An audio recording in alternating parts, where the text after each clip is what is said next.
श्री बटुकभैरव अष्टोत्तरशतनामस्तोत्रम्।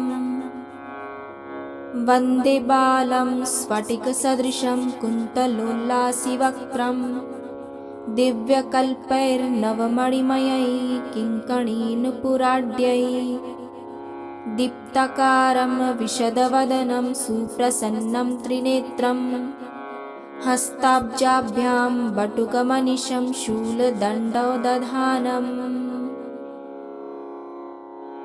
ॐ लं पृथ्वीतत्त्वातकं गन्धं श्रीमद् आपदुद्धारणबटुकभैरवप्रीतये समर्पयामि नमः।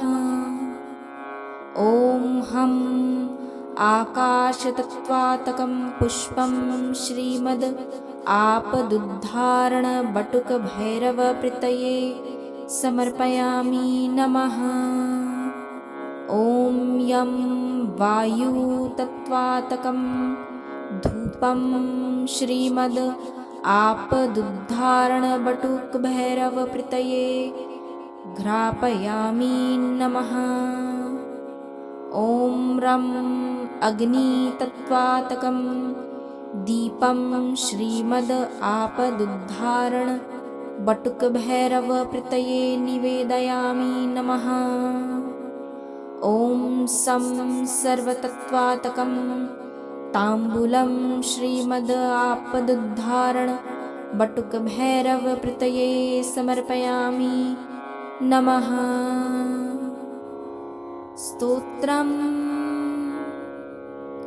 ॐ भैरवो भूतनाथश्च भूतात्मा भूतभावनः क्षेत्रज्ञ क्षेत्रपालश्च क्षेत्रदः क्षत्रियो विराट् शमशानवासी मांसाशी खर्पराशि स्मरान्तकृत् रक्तपः पानपः सिद्धिदः सिद्धिसेवितः कंकालः कालः शमनः कलाकाष्ठतनोः कवि त्रिनेत्रो बहुनेत्रश्च तथा पिङ्गललोचनः शूलपाणि खड्गपाणि कंकाली धूम्रलोचनः अभीरो भैरवीनाथो भूतपो योगिनीपति धनदो धनदहारी च धनवान् प्रतिभागवान् नागहारो नागकेशो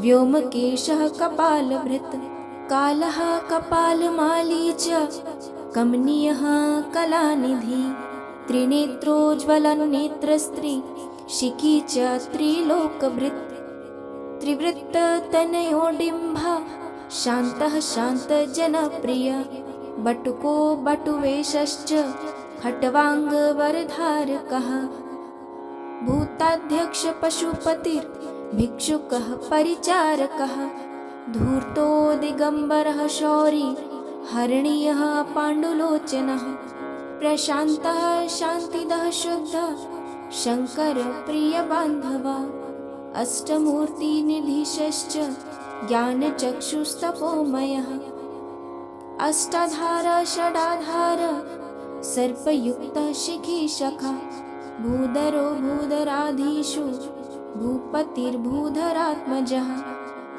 कपालधारी मुण्डी च नागयज्ञोपवीतवान् जृम्भणो मोहनस्तम्भी मारणः क्षोभणस्तथा शुद्धनीलाञ्जनप्रख्य देहमुण्डविभूषणः बलिभुग् बलिभुङ्गनाथो बालो बालपराक्रमः सर्वपाततारणो दुर्गो दुष्टभूतो निषेवितः कामी कलानिधिकान्तः कामिनी वशकृन्वसी जगद्रक्षाकरोऽनन्तो मायामन्त्रौषधिमयः सर्वसिद्धिप्रदो वैद्यः प्रभा विष्णुरिति वही। फलश्रुति। अष्टोत्तरशतं नाम्ना भैरवस्य महात्मनः मया ते कथितं देवी रहस्य सर्वकामदम्।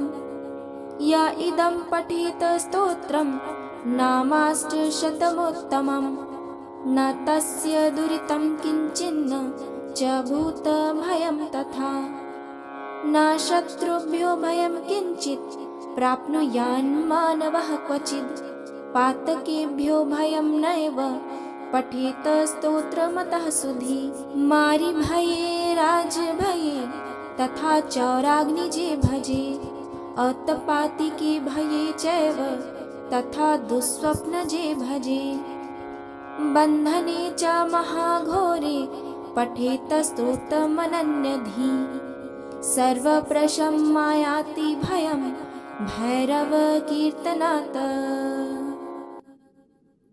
क्षमा प्रार्थना आवाहनं न